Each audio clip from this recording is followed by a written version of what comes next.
Tuesday afternoon, Maple Ridge Estates. A utility truck rolls up my driveway. The technician says, "Disconnect order." "Ma'am." My son's oxygen machine goes silent. Neighbors gather on the sidewalk, whispering. I don't scream. 2 streets over, someone's phone buzzes nervously, because I kept every single email. My name is Sarah Whitmore, 36, Army veteran, single mother to Eli, 10 years old, who has lived with severe asthma since birth. After my discharge, I bought a modest brick house on Larkspur Court because the street was quiet and the schools were decent, close enough for hospital runs. It was a small detail, but small details had started to matter enormously by then. Life wasn't glamorous, but it was ours. I worked remotely as a logistics coordinator. Eli did homework at the kitchen table, and every evening ended the same way. The soft hum of his nebulizer, a sound I'd learned to love because it meant he was breathing easy. I told myself to stay steady, because whatever came next would demand a clear head. Maple Ridge Estates looked like a postcard. Matching mailboxes, trimmed hedges, a welcome banner that read, "Pride in Community." I'd read the covenant twice before closing, nodding at rules about lawn height and paint colors, thinking none of it would ever touch my life directly. Looking back, I understand now how much that single moment quietly shaped everything after it. I met Diane Foster at the welcome coffee 2 months after moving in. She complimented my porch swing, then mentioned, almost offhand, that swings weren't technically listed in the approved exterior fixtures guide. I laughed. I felt it settle in my chest before I could even put the feeling into words. Diane had been HOA president for 6 years, re-elected every term unopposed because nobody wanted the headache of running against her. She knew everyone's business, every unpaid dues notice, every unmowed lawn, filed away like ammunition she might need someday. Still, some quiet instinct told me this fight had only just begun in earnest. Her husband Gary worked contract jobs for utility subcontractors, inspections mostly, meter checks, line clearances. People joked that between the two of them, nothing in Maple Ridge happened without Diane or Gary hearing about it first. I wrote it down anyway, trusting that patience and paper would outlast panic eventually. For a moment I just stood there, letting the weight of it fully sink in. The first warning sign came quietly. My elderly neighbor, Mr. Alvarez, a Korean War veteran, had his air conditioning cited as non-compliant equipment during a heatwave 2 summers before I moved in. He'd had a medical scare that week. People still didn't talk about it directly. It wasn't dramatic. Not yet, but it felt like a door quietly closing somewhere nearby. I only learned the story later, in pieces, from a neighbor named Ruth who watered my flowers when I traveled. She said Diane never apologized, insisted the timing was coincidence, and the board minutes from that meeting had mysteriously gone missing. I reminded myself, again, that documentation mattered more than emotion in moments like this. At the time, it was just gossip to me, the kind every neighborhood has. I filed it away without much thought, focused instead on getting Eli settled into a new pediatric pulmonologist and setting up the backup power system his doctor recommended. Something in my gut told me the story was far from finished unfolding. That system mattered more than paint colors ever could. Eli's asthma sometimes spiraled fast, and during outages his oxygen concentrator and nebulizer needed steady power. I installed a small solar array with battery backup on the side yard. Permitted through the county. Inspected. Approved. I didn't say anything right away.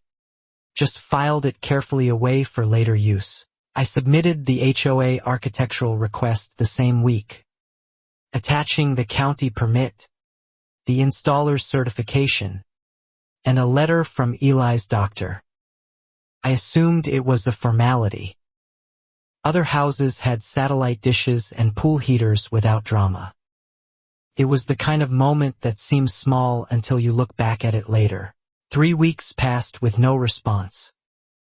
I emailed Rick Callahan, the property manager, who forwarded my message to the architectural committee, chaired, unsurprisingly, by Diane Foster herself. Rick seemed tired, apologetic, a man caught between a demanding board and residents who just wanted answers. I took a slow breath, the old habit from deployment days, and kept moving forward. When the reply finally came, it wasn't approval. It was a request for additional documentation, the same documents I'd already submitted twice. I resent everything. Certified mail this time. Determined not to let bureaucracy become the reason my son struggled to breathe. Nothing about it felt accidental. Not anymore. Not after everything that had come before. Diane stopped me in the mailroom kiosk one afternoon, smiling too widely. "You should have just asked me first," she said. Like the paperwork process was optional if I'd flattered her properly. I told her I'd rather follow the rules than favors. I made a mental note, the same way I once logged details before a mission briefing. That comment, I realized later, was the moment she decided I was a problem. Not because of any rule I'd broken, but because I hadn't treated her like the gatekeeper she believed herself to be. Pride, I'd learn, was Diane's real covenant. It stayed with me the rest of that day. Quiet, persistent hum beneath everything else. Meanwhile, whispers around the neighborhood painted a fuller picture. Diane and a developer named Kurt Beecham had been quietly buying adjoining lots near the community's edge, expanding what people assumed would become a bigger clubhouse and pool complex, a pet project she'd pushed for years. I didn't know yet how much that single detail would matter later, but I sensed it. My corner lot, backing onto the retention pond, happened to sit exactly where Kurt's rendering showed a proposed second entrance. I didn't know that yet. Grew colder, shorter, laced with phrases like, "For the good of the community." For Eli's sake. I kept my voice calm, even as my thoughts raced far ahead. In one meeting I attended out of curiosity, Diane presented a streamlined beautification initiative, code for stricter enforcement of exterior modifications.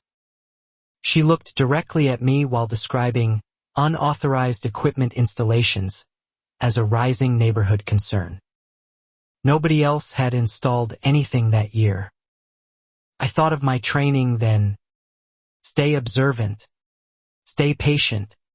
Let the facts speak first. After the meeting, Pam Reyes, the board secretary, caught my eye and gave a small, tight nod. The kind that says I see what's happening without actually saying it. Pam had served 3 terms and, I'd learn, kept meticulous personal notes Diane didn't know about. Felt, even then, like watching the first crack spread slowly across something rigid. I chalked the tension up to small-town politics and went back to my routine. Therapy appointments, work deadlines, Eli's school project on solar energy, ironically inspired by the very panels sitting unapproved in our side yard.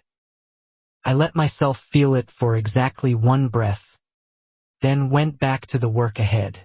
2 weeks later, an envelope arrived, thick, formal, stamped with the HOA seal. My stomach tightened before I even opened it. Inside was a violation notice citing unauthorized structural modification, non-conforming equipment, exterior code breach, effective immediately, with a compliance deadline of 10 days. Somewhere underneath the exhaustion, stubborn, steady resolve kept quietly building.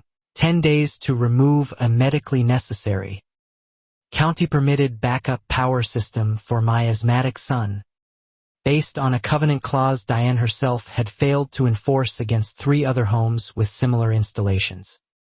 I read it twice, then a third time, disbelief curdling into something sharper. I didn't trust coincidence anymore, not with everything else already stacking up around us. I called the county planning office first, just to confirm my permit was still valid. The clerk laughed softly and said, "Ma'am, your paperwork's cleaner than half the houses on that street." That confirmation steadied me. I wasn't imagining this. It was one more thread in a pattern I was only beginning to fully understand. My response letter was polite but firm. I attached the county approval again, the doctor's letter, photos of at least 2 neighboring homes with similar unapproved fixtures never cited. I asked, simply, why my equipment was suddenly the community's most urgent concern. I kept my expression neutral, though inside, something had already shifted permanently. Diane's reply came fast. Unusually fast for someone who'd taken 3 weeks to answer my original request. "The board has discretion," she wrote, "and safety concerns override permits in special circumstances." She didn't specify what those circumstances were. That evening I sat with it a long while before deciding what to do next. I brought the letters to Rick Callahan directly, hoping the property manager could mediate.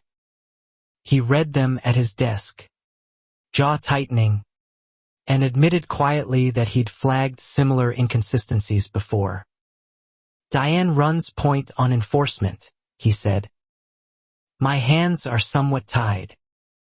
I thought about Eli sleeping down the hall and felt my resolve harden further. That phrase, "somewhat tied," stuck with me. It suggested Rick knew more than he was saying, that there was a hierarchy here where Diane's word carried more weight than policy or fairness. I thanked him and left, unsettled but not yet alarmed.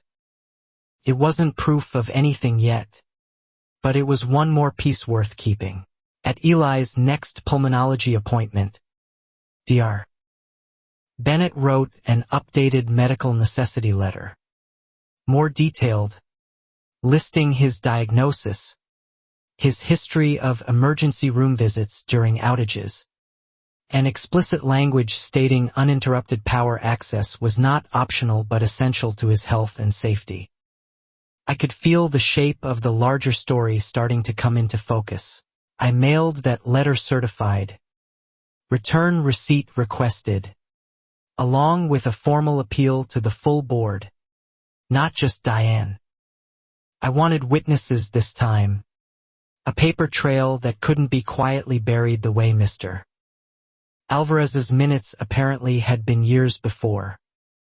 Some part of me had expected this all along, even before I could explain why. Diane didn't respond to the appeal herself.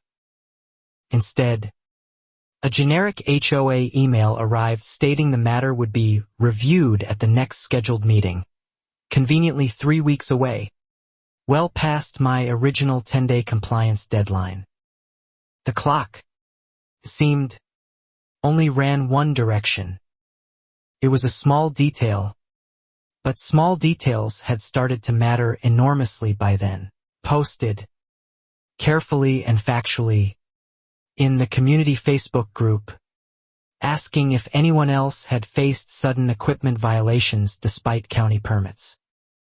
Within an hour, 3 neighbors messaged privately, afraid to comment publicly, each with a similar story of selective enforcement. I told myself to stay steady, because whatever came next would demand a clear head. One neighbor, a young father named Josh, said his ADA-compliant ramp had been cited 2 years earlier, right after he'd declined to volunteer for Diane's landscaping committee. He'd eventually removed it rather than fight, exhausted by the process. His story chilled me. I understand now how much that single moment quietly shaped everything after it. A pattern was forming, though I still lacked proof tying it directly to motive. Diane wasn't randomly strict. She was strategically strict, targeting people who either refused her requests or, I suspected, sat on land she wanted. My corner lot fit both. I felt it settle in my chest before I could even put the feeling into words. I started keeping a folder, digital and physical, every email, every notice, timestamps, screenshots, photos of the neighboring violations she'd never cited. My army training had taught me one thing above all: document everything, because memory fades but paper doesn't. Still, some quiet instinct told me this fight had only just begun in earnest.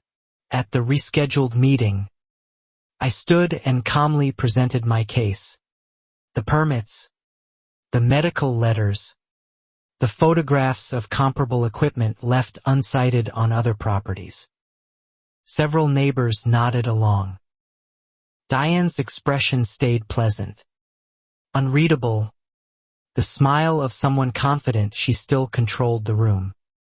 I wrote it down anyway, trusting that patience and paper would outlast panic eventually.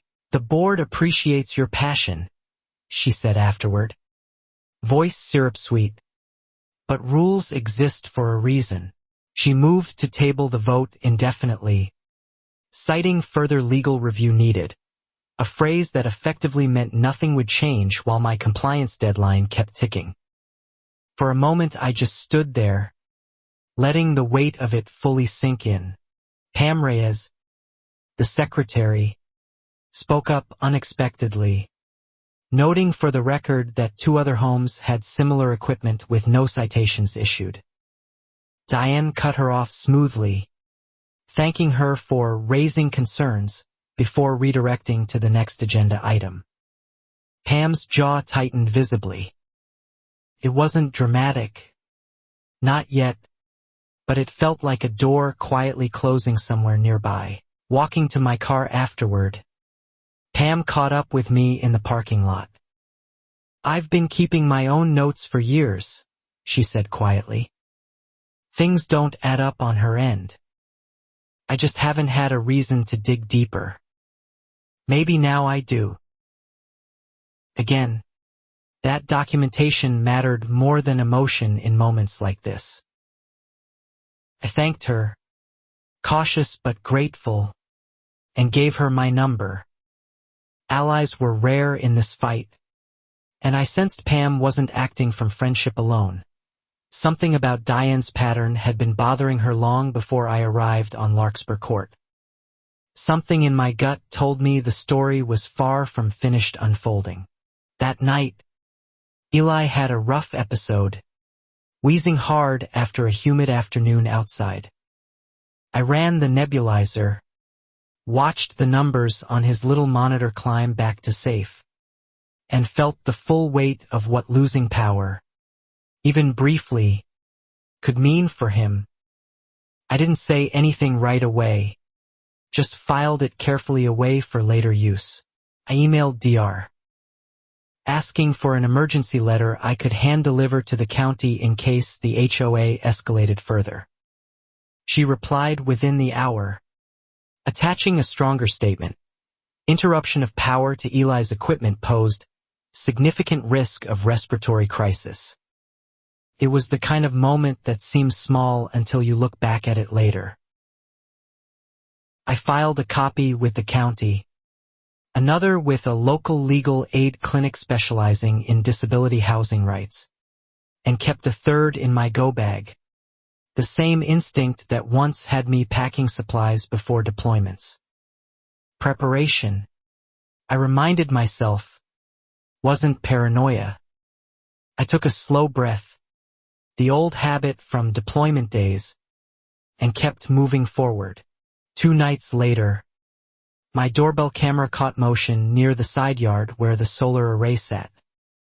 I pulled up the footage, hands unsteady, and saw a figure in a reflective vest walking slowly around my battery unit with a flashlight at 11 at night. Nothing about it felt accidental.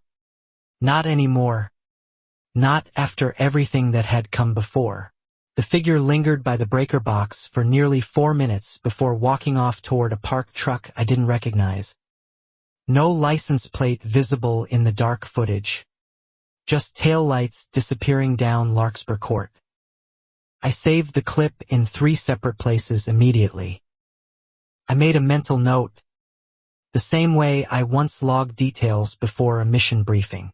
The next morning, my system flagged an error. Voltage irregularity in the battery bank.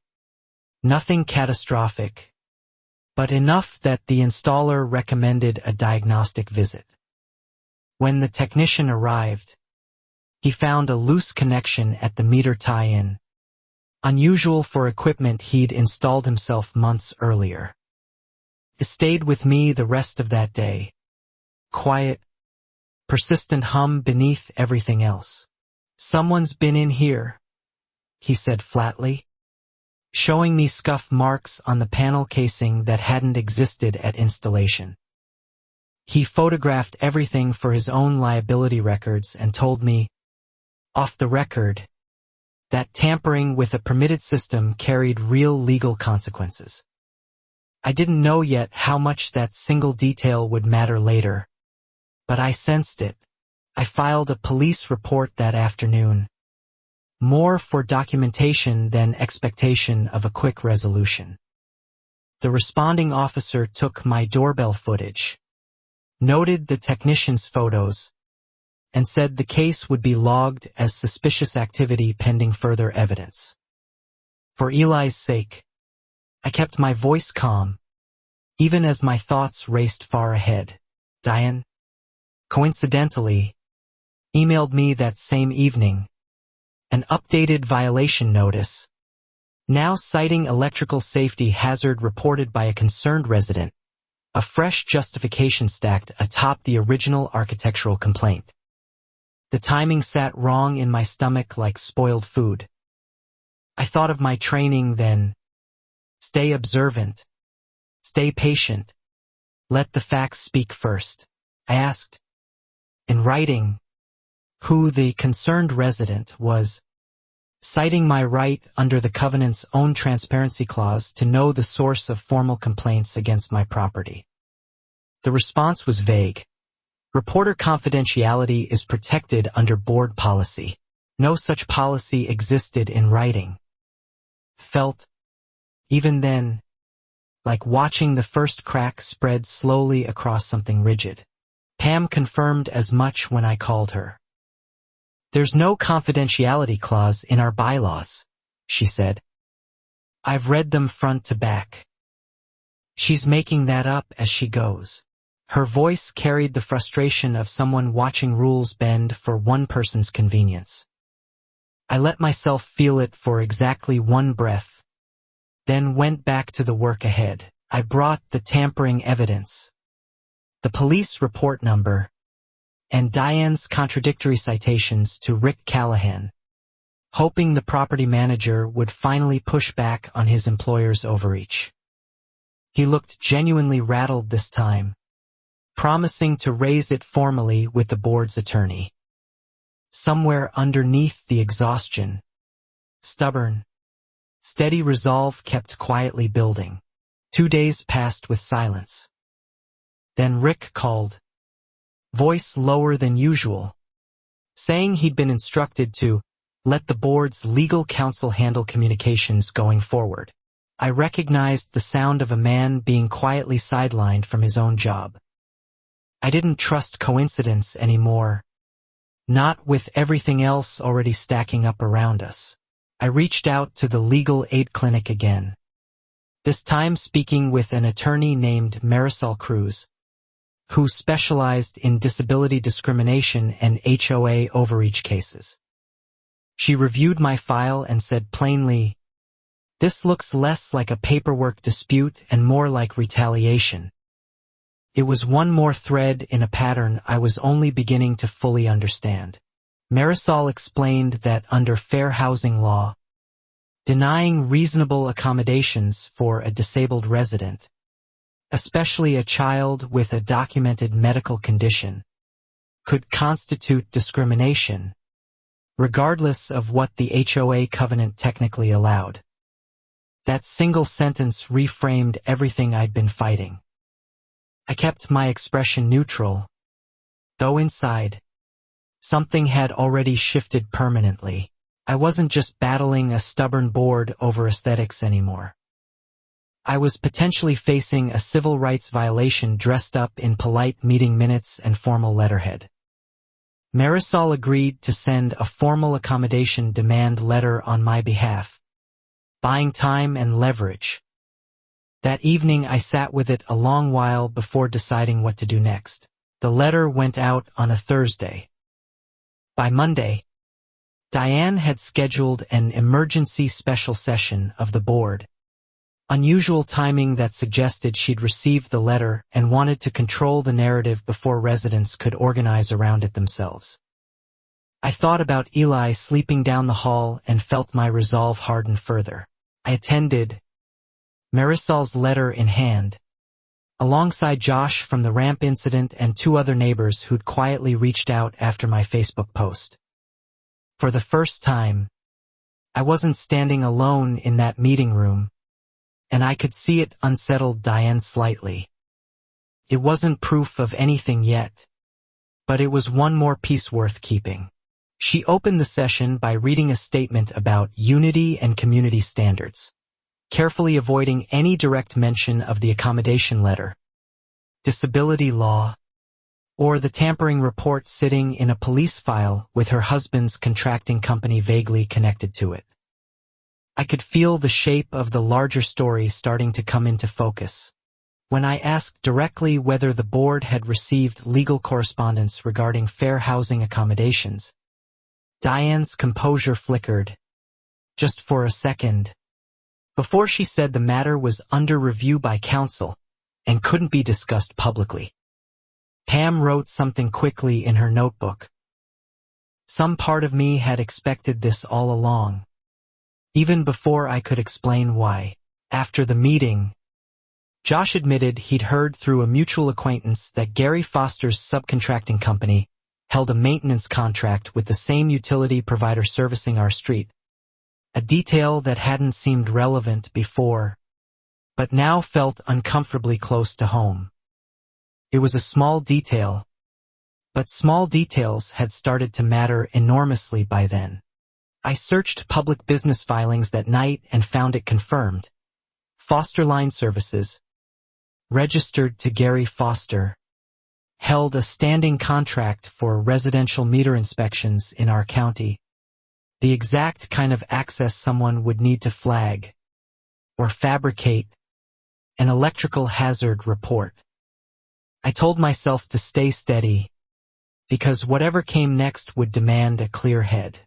It wasn't proof of anything illegal yet, just a thread, but it explained how a fake safety concern could travel so quickly from a whispered complaint to an official notice on utility letterhead. I sent the filing information straight to Marisol for her records. Looking back, I understand now how much that single moment quietly shaped everything after it. Marisol cautioned patience. "We build the case brick by brick," she said. "Emotional accusations get dismissed. Documented patterns get taken seriously." I forced myself to breathe, to keep collecting instead of confronting, even as my instincts screamed to fight louder. I felt it settle in my chest before I could even put the feeling into words. That restraint cost me something quiet at home. Eli noticed my distraction. The late-night phone calls. The folder I kept locked in a drawer. He asked once, small voice at the dinner table, if we were going to lose the house. I told him no, and meant it. Still, some quiet instinct told me this fight had only just begun in earnest. I started sleeping less, checking the security camera app compulsively, half expecting another shadow near the battery unit. Nothing came for a while, just an eerie, watchful quiet that felt somehow worse than open conflict. Diane, I sensed, was regrouping, not retreating. I wrote it down anyway, trusting that patience and paper would outlast panic eventually. Ruth, my flower-watering neighbor, mentioned over the fence one afternoon that Diane had been overheard at the clubhouse gym telling another board member that some people just don't belong in a community like this. She hadn't used my name, but everyone understood. For a moment I just stood there, letting the weight of it fully sink in. That comment traveled fast through the neighborhood group chat, and for the first time, public sentiment noticeably shifted. Longtime residents who'd tolerated Diane's rigidity for years started comparing notes, realizing how many of her violations clustered suspiciously around people who'd crossed her personally. It wasn't dramatic, not yet, but it felt like a door quietly closing somewhere nearby.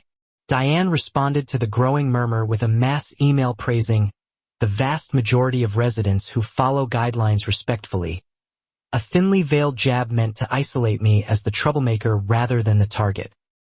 Several neighbors replied all, questioning the tone. She disabled reply all by evening.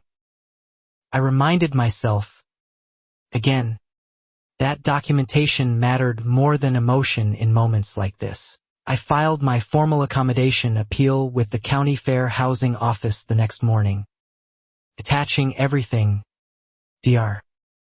Bennett's letters, the permits, the tampering report, Diane's shifting justifications. The intake officer said investigations typically took weeks, sometimes months. Time, again, felt like the enemy. Something in my gut told me the story was far from finished unfolding. Marisol warned me the HOA might escalate before any investigation concluded, using the delay itself as leverage. People like this don't wait for due process, she said. They act first and dare you to catch up. Her words proved prophetic sooner than I expected. I didn't say anything right away, just filed it carefully away for later use. A week later, a new letter arrived, no longer citing architectural violations or safety concerns, but referencing an obscure covenant clause about utility service standards, claiming my system's alleged tampering damage now posed a risk to shared grid infrastructure affecting neighboring homes. It was the kind of moment that seems small until you look back at it later. It was a wild, technically dubious claim. My solar and battery setup was isolated, grid-tied only through a standard inverter, incapable of affecting neighboring lines. But it gave Diane a new angle, one dressed in urgent, safety-first language designed to justify faster action. I took a slow breath, the old habit from deployment days, and kept moving forward. I forwarded the letter to my installer, who laughed bitterly and called it engineering nonsense, offering to write a formal technical rebuttal if needed. I asked him to draft it immediately, sensing Diane was building toward something faster and more drastic than another citation. Nothing about it felt accidental. Not anymore. Not after everything that had come before. That instinct sharpened when Pam texted me late one night. Emergency board call scheduled tomorrow. Closed session. Agenda just says, utility compliance matter. I wasn't invited to prep it. Something's happening fast. My stomach dropped reading those words on the small glowing screen. I made a mental note. The same way I once logged details before a mission briefing. I barely slept. Running scenarios. Calling Marisol first thing. Who advised sending an immediate cease and desist regarding any utility interference given the pending fair housing complaint. We fired it off by 9 a.m.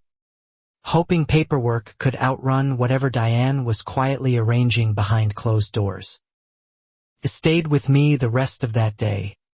Quiet, persistent hum beneath everything else. For 3 days, nothing happened. No letters, no emails, no shadowy figures near the battery unit. The stillness felt engineered, like the community equivalent of held breath. I used the lull to reinforce my documentation, backing up files to cloud storage and a physical drive. I didn't know yet how much that single detail would matter later, but I sensed it. Eli's asthma stayed stable that stretch, and we allowed ourselves small normal moments. A Saturday movie, a trip to the library for his solar panel school project, a rare dinner where nobody mentioned the HOA at all. I let myself believe we'd bought real breathing room. For Eli's sake, I kept my voice calm, even as my thoughts raced far ahead. Marisol called midweek with modest good news. The Fair Housing Office had opened a formal inquiry file, assigning a caseworker.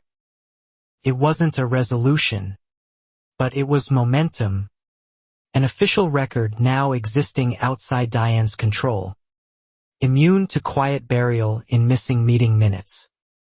I thought of my training then. Stay observant. Stay patient. Let the facts speak first. Pam mentioned the board seemed unusually quiet too. Diane working mostly through private calls rather than group emails.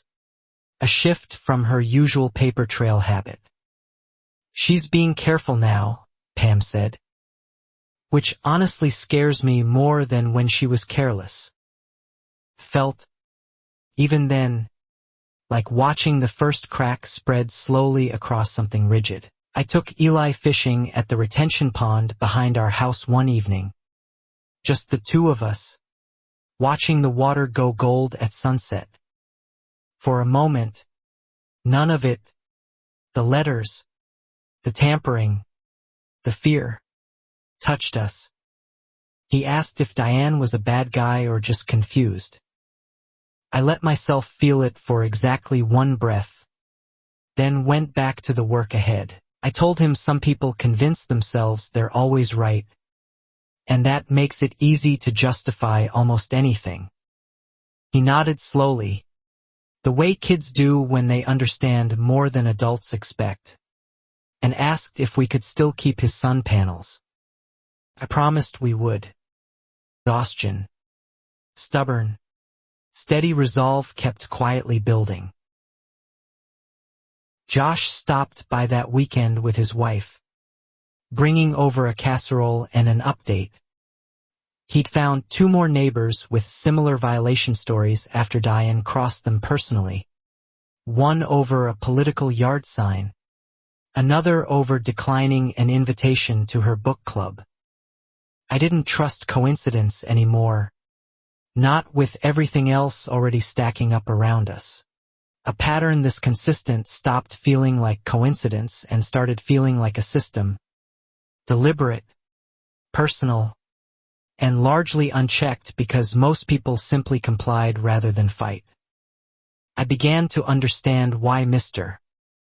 Alvarez's story had faded quietly instead of becoming a cautionary tale. It was one more thread in a pattern I was only beginning to fully understand. Ruth invited several of us over for coffee, An informal gathering that quickly turned into something closer to a support group.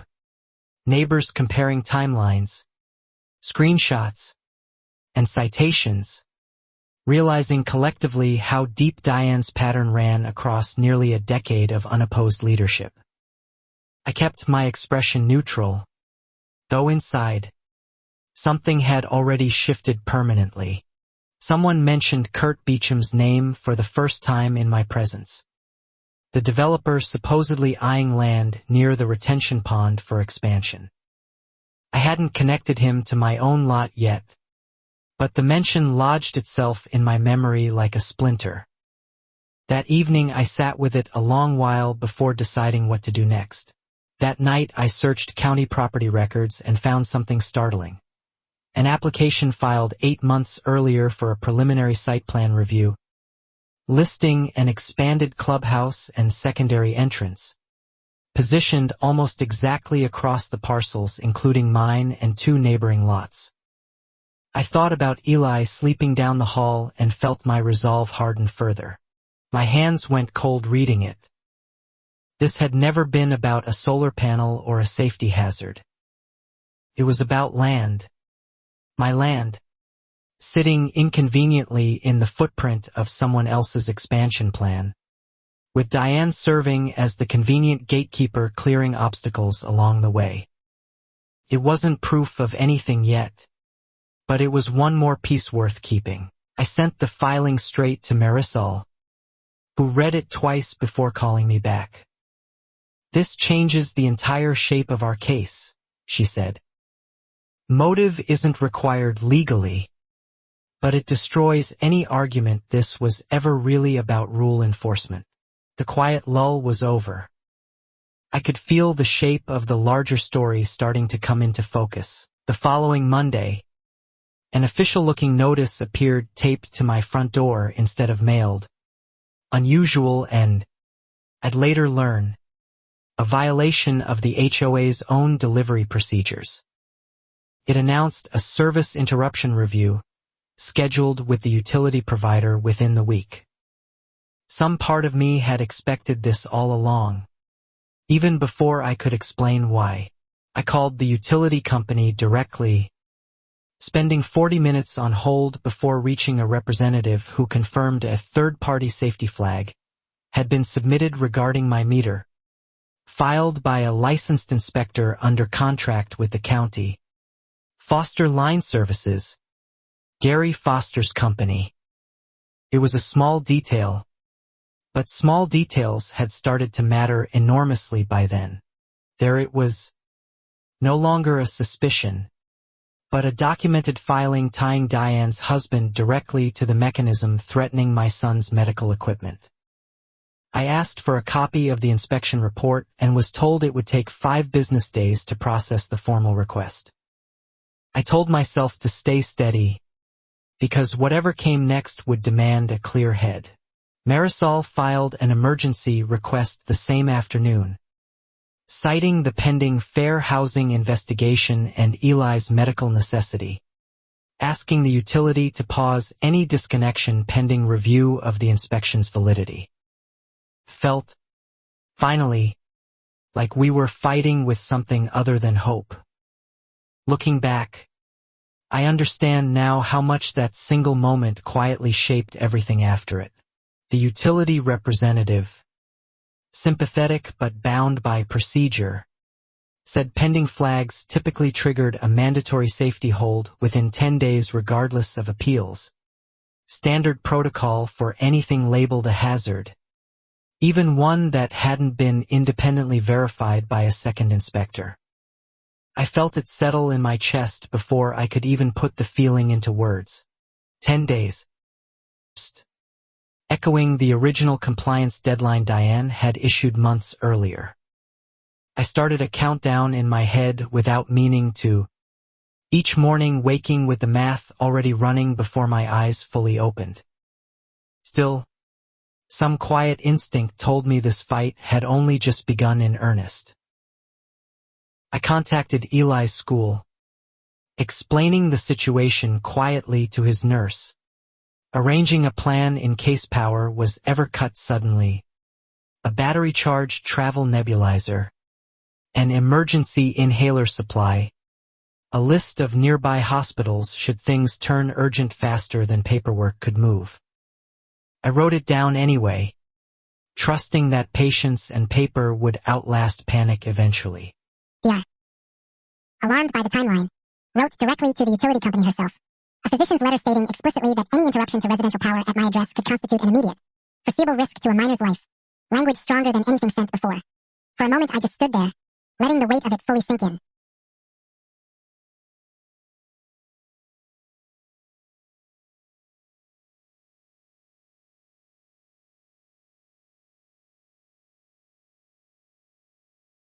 Pam texted again, this time with something concrete. Minutes from the closed board session, obtained from a printed copy left carelessly in the clubhouse office printer tray. They showed Diane instructing the board to let the utility process run its course without HOA involvement. It wasn't dramatic, not yet, but it felt like a door quietly closing somewhere nearby. That phrasing mattered enormously.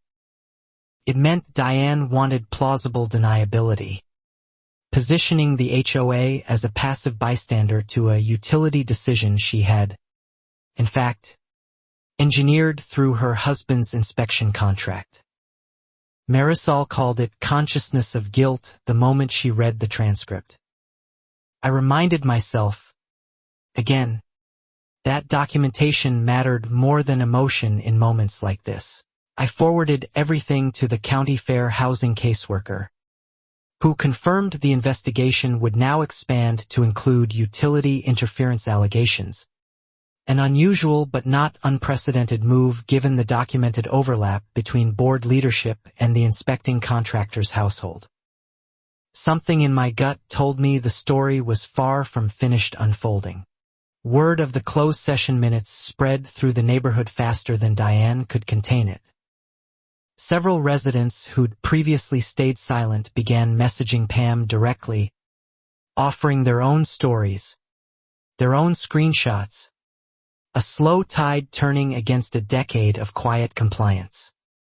I didn't say anything right away, just filed it carefully away for later use. Diane sensed the shift too. At the next general meeting, she arrived polished, composed, opening with a speech about misinformation circulating online and outside agitators attempting to destabilize the community's harmony, a framing designed to cast concerned neighbors as the actual threat. It was the kind of moment that seems small until you look back at it later.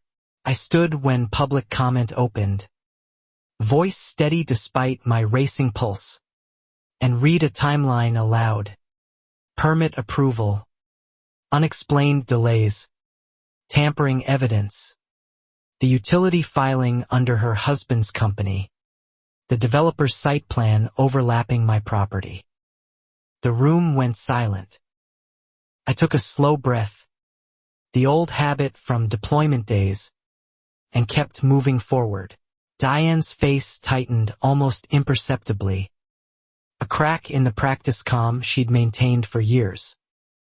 She interrupted twice, citing personal attacks and demanding I yield the floor, but several neighbors, including people who'd never spoken publicly before, asked her to let me finish. Nothing about it felt accidental. Not anymore. Not after everything that had come before. When I sat down, Josh stood next, then Ruth, then two others, each adding a piece. The ramp citation, the book club grudge, the missing minutes from Mr. Alvarez's heatwave incident years earlier. The room felt different by the meeting's end. Watchful, awake. I made a mental note, the same way I once logged details before a mission briefing. Diane adjourned early, citing procedural concerns. But the damage to her carefully constructed image was already spreading. Whispered in driveways, typed into the neighborhood chat, no longer contained by her usual tools of confidentiality clauses and quiet intimidation. It stayed with me the rest of that day. Quiet, persistent hum beneath everything else. That night, my security camera caught motion again. Not near the battery unit this time, but near my mailbox. A figure placing something inside quickly before walking away. Inside sat a plain envelope, no return address, containing a single printed page. I didn't know yet how much that single detail would matter later, but I sensed it. It was a scanned copy of the utility inspection report, the one supposedly requiring 5 business days to obtain officially. Someone inside the system had leaked it early, and reading it, I finally understood the full shape of the fabrication Gary Foster had constructed. For Eli's sake, I kept my voice calm, even as my thoughts raced far ahead. The report cited exposed wiring and non-code battery storage, specific technical claims contradicted directly by my installer's original certification and county permit, both attached to file. Whoever leaked it wanted me to see, clearly, that the report was manufactured, not mistaken. I thought of my training then. Stay observant. Stay patient. Let the facts speak first. I called Rick Callahan, the property manager, suspecting he might be the source. He didn't confirm it outright, but his voice carried something new. Resolve, maybe guilt finally outweighing caution. I can't keep pretending I don't see what's happening, he said quietly. Felt, even then, like watching the first crack spread slowly across something rigid. Rick admitted he'd overheard Diane and Gary discussing the inspection weeks earlier, before any formal complaint existed, planning language for a report that hadn't been written yet. He'd said nothing at the time, afraid for his job, a silence he now clearly regretted. I let myself feel it for exactly one breath, then went back to the work ahead. I asked if he'd be willing to put that account in writing, understanding fully what it would cost him professionally. He paused a long moment before saying yes, adding, "Someone should have stood up for Alvarez back then too." I didn't. N. Somewhere underneath the exhaustion, stubborn, steady resolve kept quietly building.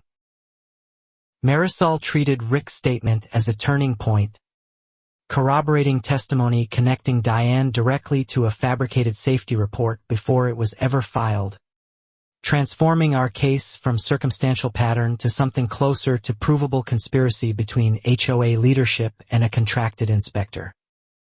I didn't trust coincidence anymore, not with everything else already stacking up around us. The utility company, upon receiving Rick's statement alongside our emergency appeal, agreed to assign an independent second inspector before any disconnection could proceed. A procedural win that bought precious time while the fair housing investigation continued gathering momentum in the background.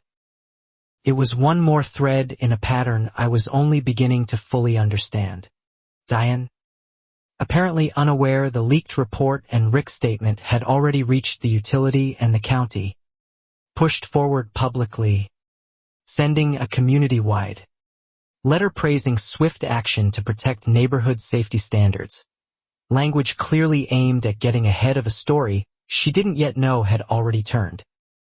I kept my expression neutral, though inside, something had already shifted permanently.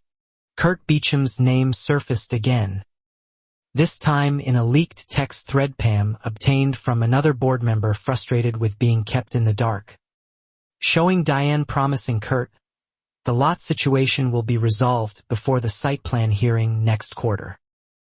That evening I sat with it a long while before deciding what to do next. That single message, resolved before the hearing, read like a confession in miniature, tying the entire campaign against me directly to the developer's expansion timeline. Marisol called it the clearest motive evidence we could possibly ask for, and filed it immediately with our case. I thought about Eli sleeping down the hall and felt my resolve harden further. I felt something shift inside me reading that thread. Not relief exactly, but a fierce, steady clarity. This had never been my failure to comply.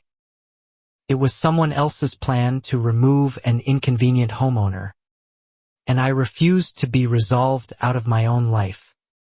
It wasn't proof of anything yet, but it was one more piece worth keeping. The independent utility inspector arrived the following week. Thorough, unhurried, checking every connection, every certification, cross-referencing the original county permit line by line. He found nothing matching the fabricated report's claims.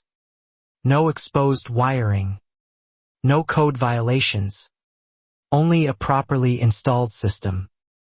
I could feel the shape of the larger story starting to come into focus. His written findings explicitly noted the discrepancy between the original inspection report and observable conditions. Language careful but damning, suggesting either gross negligence or deliberate misrepresentation by whoever filed the initial hazard flag under Foster Line Services' contract with the county. Some part of me had expected this all along, even before I could explain why. The utility company quietly suspended Gary Foster's inspection contract pending internal review, a bureaucratic phrase that nonetheless felt like the first real consequence landing anywhere near the Fosters since this entire ordeal began months earlier. I allowed myself a small, cautious breath. It was a small detail, but small details had started to matter enormously by then. Diane, however, wasn't finished. Cornered publicly, she pivoted strategy entirely, calling a special board vote to amend the covenant retroactively, proposing language banning non-integrated, auxiliary power systems community-wide, technically neutral wording clearly engineered to force removal of my equipment regardless of permits. I told myself to stay steady, because whatever came next would demand a clear head. The proposal shocked even some longtime board allies. One member, quietly, asked why such an urgent amendment was necessary now, after years without incident. Diane's answer, something about liability exposure, satisfied no one, least of all Pam, who recorded the exchange carefully in her notes. Looking back, I understand now how much that single moment quietly shaped everything after it. I attended that vote alongside Marisol, who requested to address the board directly, citing the active fair housing investigation and warning that retroactively targeting a documented medical accommodation could constitute additional, deliberate discrimination, exposing the HOA itself to significant legal liability. I felt it settle in my chest before I could even put the feeling into words. The room grew tense as Marisol spoke, precise and unshaken, laying out statute numbers and prior case precedents in calm, measured sentences. Diane attempted to interrupt twice, citing board procedure, but the HOA's own attorney, present for the session, quietly asked her to let the statement finish. Still, some quiet instinct told me this fight had only just begun in earnest. When the vote came, failed, 4-3, closer than it should have been given the mounting evidence, but a failure nonetheless. The first time in years Diane's proposal hadn't sailed through unopposed. Her expression, caught briefly on someone's phone camera, was unmistakable fury. I wrote it down anyway, trusting that patience and paper would outlast panic eventually. Afterward, in the parking lot, Diane approached me directly for the first time in weeks. Voice low, controlled, dangerous in its calm. "You think you've won something," she said. "You have no idea what you've started." I didn't answer. I simply turned and walked away. For a moment I just stood there, letting the weight of it fully sink in. That threat, vague as it sounded, sat heavy in my chest all night. Marisol advised documenting it immediately. Another entry in a growing file that increasingly resembled less a neighborhood dispute and more a pattern of escalating retaliation against a single, persistent family. It wasn't dramatic, not yet, but it felt like a door quietly closing somewhere nearby. 2 days later, Eli came home from school upset, saying another child had told him his mom was trying to get everyone kicked out of the neighborhood. A distorted rumor clearly traceable back to Diane's earlier outside agitators, framing finding its way into children's conversations. I reminded myself, again, that documentation mattered more than emotion in moments like this. I sat with Eli that evening, explaining as gently as I could that sometimes adults spread stories to protect themselves rather than tell the truth, and that standing up for what's right sometimes makes noise before it makes peace. He listened, quiet, then hugged me tightly. Something in my gut told me the story was far from finished unfolding. That hug steadied something in me that formal letters and legal filings never could.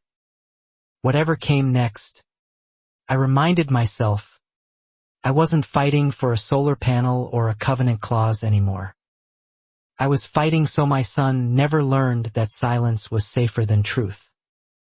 I didn't say anything right away, just filed it carefully away for later use.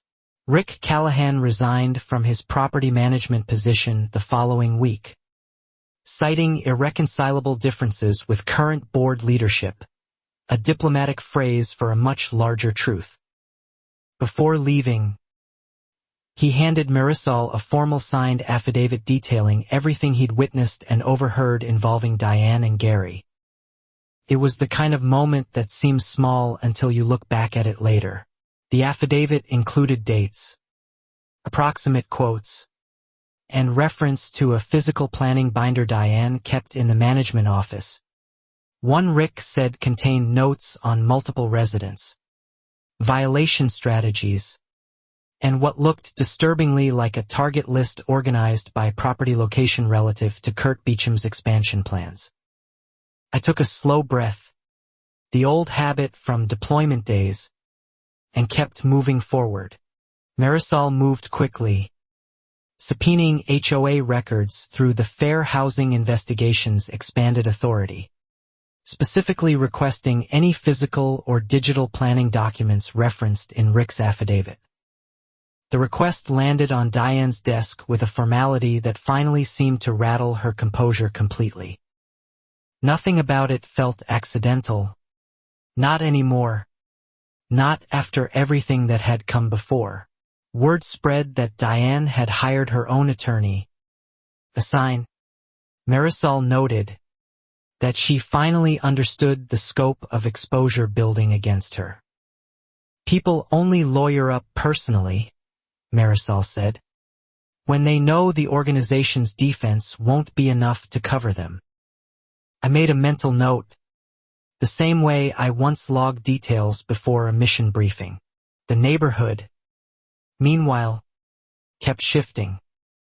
A petition began circulating, initiated by Josh and Ruth, calling for an independent audit of HOA enforcement records over the past decade, gathering signatures faster than either of them expected.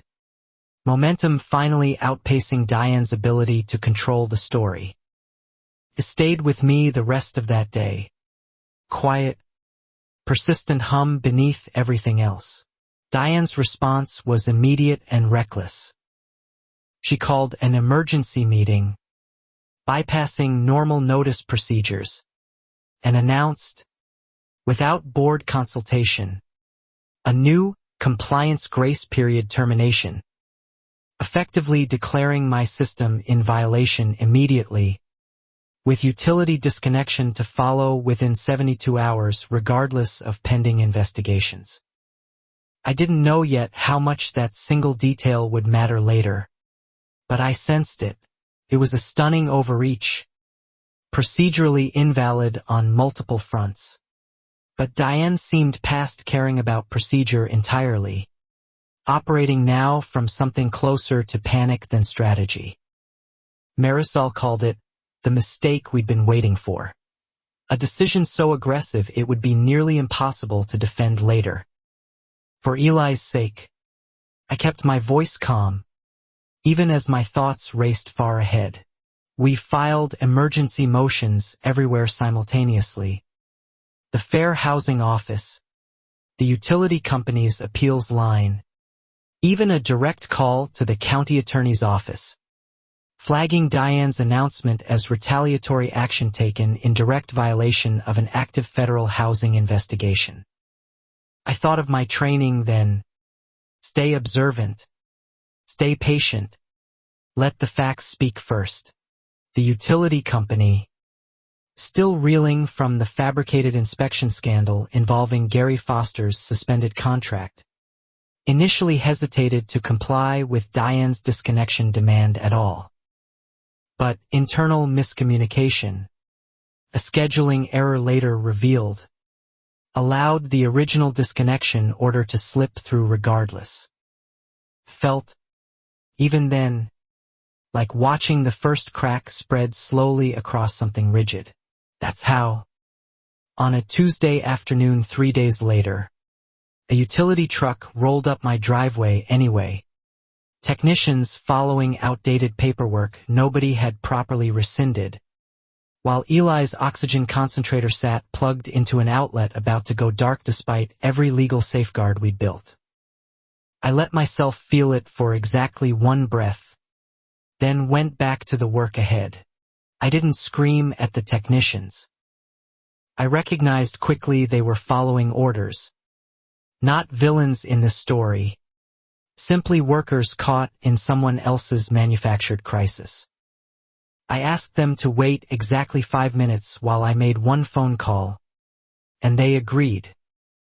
Somewhere underneath the exhaustion, stubborn, steady resolve kept quietly building. Marisol picked up on the first ring. I explained the situation in rapid, controlled sentences, years of training keeping my voice steady even as adrenaline flooded my system. She told me to keep recording everything and promised to have emergency intervention filed within the hour. I didn't trust coincidence anymore, not with everything else already stacking up around us. The power went out anyway before her filing could land. The concentrator's steady hum replaced by sudden, heavy silence. Eli looked up from his tablet, confused, asking why his machine had stopped. I switched him immediately to the backup battery unit I'd kept charged for exactly this moment. It was one more thread in a pattern I was only beginning to fully understand. That battery, ironically the very equipment Diane had spent months trying to eliminate, kept my son breathing steadily while the neighborhood's official power sat cut off around us.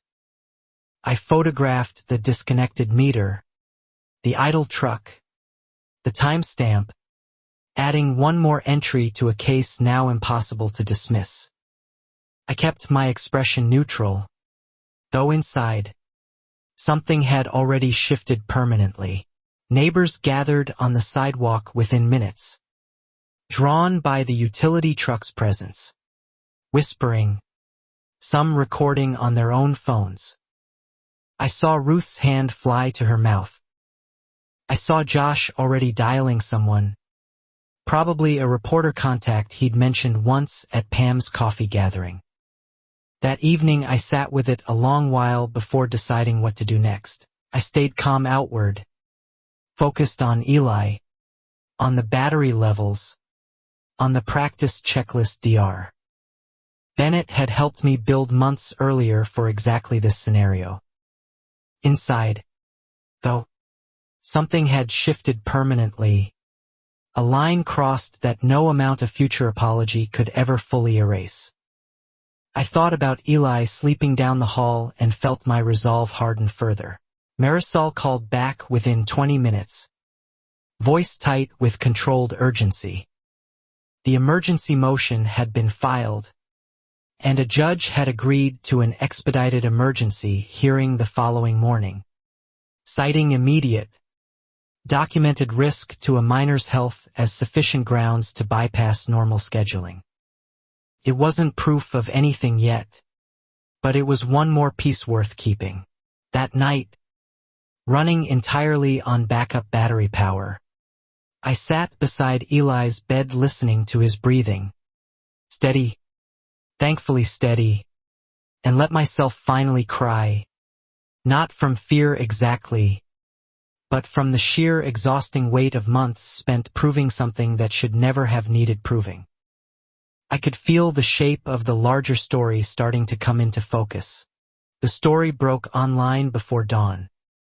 Josh's reporter contact, a local investigative journalist named Talia Nguyen, had been quietly gathering information for weeks after hearing about the petition. Her article, published just after sunrise, carried the headline, HOA President's Family Tied to Disconnection of Disabled Child's Medical Power. Some part of me had expected this all along, even before I could explain why. By 7 a.m., the article had spread through local social media, shared by dozens of Maple Ridge residents, tagged with outrage, disbelief, and, for the first time publicly, direct mention of Kurt Beecham's development plans overlapping the targeted properties along Larkspur Court. It was a small detail, but small details had started to matter enormously by then. Diane's phone, according to a board member who later described the scene to Pam, rang almost continuously that morning. Reporters, concerned residents, and, notably, Kurt Beecham himself, apparently furious that his quiet expansion plans had been dragged unexpectedly into a public scandal. I told myself to stay steady, because whatever came next would demand a clear head. The emergency hearing convened at 10 a.m. A small courtroom, Marisol composed and prepared, laying out the timeline methodically. Permits, tampering evidence, the fabricated inspection, Rick's affidavit, the leaked text thread connecting Diane's retaliation directly to Kurt Beecham's development timeline. Looking back, I understand now how much that single moment quietly shaped everything after it. Diane's attorney attempted to argue the disconnection resulted from administrative miscommunication, rather than deliberate retaliation. But the judge, reviewing the closed session minutes Pam had preserved, seemed visibly unconvinced, asking pointed questions about why urgency had only appeared after the fair housing complaint was filed. I felt it settle in my chest before I could even put the feeling into words. I testified briefly, describing Eli's condition, the battery system. The night just passed running on backup power because official channels had failed catastrophically despite months of documented warnings. My voice shook once, remembering his confused question about why his machine had stopped, then steadied. Still, some quiet instinct told me this fight had only just begun in earnest. The judge issued an immediate emergency order, mandating full power restoration within 2 hours and barring any further HOA-initiated utility action against my property pending the fair housing investigation's conclusion. It wasn't the whole battle won, but it was, undeniably, turning point. I wrote it down anyway, trusting that patience and paper would outlast panic eventually. Power returned to my house that afternoon, Technicians this time apologetic. One quietly mentioning he'd heard about the news article and was glad to be doing the right thing today instead. Eli's concentrator hummed back to life, and I stood in the doorway and simply breathed. For a moment I just stood there, letting the weight of it fully sink in. That evening, the neighborhood group chat exploded with messages. Some supportive, some cautious, a few still defensive of Diane out of old loyalty. But the tide, unmistakably, had turned, and even her longtime allies on the board began distancing themselves publicly for the first time. It wasn't dramatic, not yet, but it felt like a door quietly closing somewhere nearby. 2 board members resigned within 48 hours, citing inability to continue serving under current leadership, careful phrasing that nonetheless signaled the internal collapse building around Diane. Pam, remaining steady throughout, quietly began compiling every document needed for what she suspected was coming next. I reminded myself, again, that documentation mattered more than emotion in moments like this. Talia and Gwyn published a follow-up article, deeper this time, detailing the pattern stretching back to Mr. Alvarez's heatwave incident, Josh's ramp citation, and at least 4 other residents willing now to speak on record, their names no longer hidden behind private messages and whispered hallway conversations. Something in my gut told me the story was far from finished unfolding. Kurt Beecham's development company issued a brief statement distancing itself from any individual board member's personal conduct, quietly withdrawing its preliminary site plan application the same week. The expansion project apparently no longer worth the reputational risk attached to Diane's unraveling scandal. I didn't say anything right away, just filed it carefully away for later use.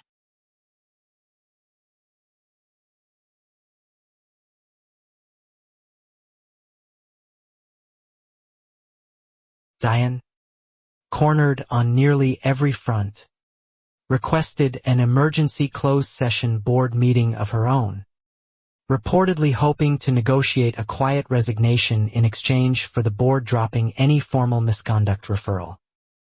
Pam, invited this time, made sure the session was properly recorded. It was the kind of moment that seems small until you look back at it later. According to Pam's account afterward, Diane framed everything as misunderstanding, insisted her actions had always come from genuine safety concerns, and grew visibly agitated when board members pressed her about the leaked text thread mentioning Kurt Beecham and the phrase resolved before the hearing. The board declined her negotiated resignation offer, voting instead to formally suspend her presidency pending full investigation results, and to refer the fabricated inspection matter directly to the county attorney's office for potential criminal review involving fraud and reckless endangerment. Nothing about it felt accidental. Not anymore. Not after everything that had come before.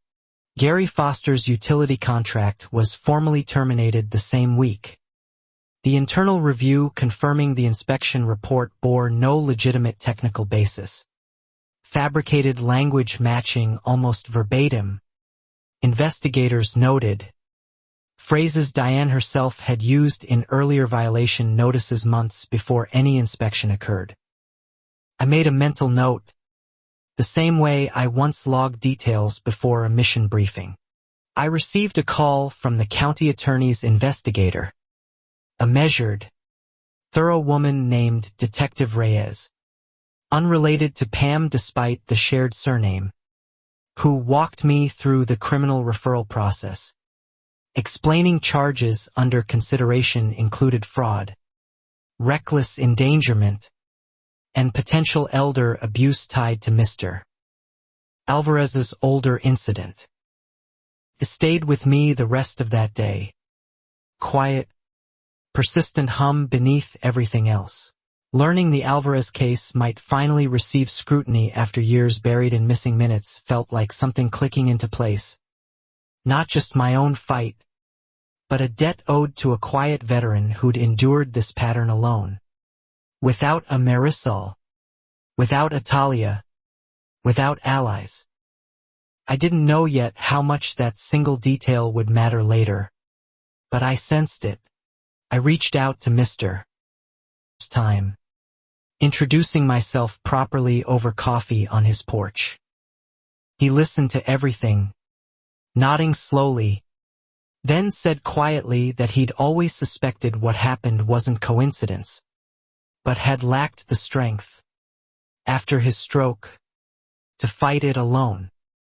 For Eli's sake, I kept my voice calm, even as my thoughts raced far ahead. He agreed, cautiously, to speak with Detective Reyes, providing his own account of that summer years earlier. The missing minutes. Diane's insistence it was mere coincidence. The medical emergency that followed his air conditioning citation during a heat wave nobody in the neighborhood had ever fully discussed since. I thought of my training then. Stay observant. Stay patient. Let the facts speak first. Diane, apparently sensing the walls closing in from every direction, made one final desperate move. She contacted several residents directly, including some who'd previously supported the petition, offering to personally waive their outstanding dues or approve pending requests in exchange for public statements defending her character. Felt, even then, like watching the first crack spread slowly across something rigid. Josh received one such call and, without hesitation, forwarded the voicemail directly to Talia Nguyen, who included it verbatim in a third article. This one carrying the headline, HOA President Offers Bribes Amid Mounting Fraud Investigation. The community's remaining sympathy for Diane evaporated almost entirely overnight. I let myself feel it for exactly one breath, then went back to the work ahead. At the next general meeting, the largest attendance anyone could remember, the board formally voted to remove Diane from her position entirely, citing violation of fiduciary duty, retaliatory misconduct, and conduct unbecoming board leadership. The vote passed unanimously, including from members who'd once been her closest allies. Somewhere underneath the exhaustion, stubborn, steady resolve kept quietly building.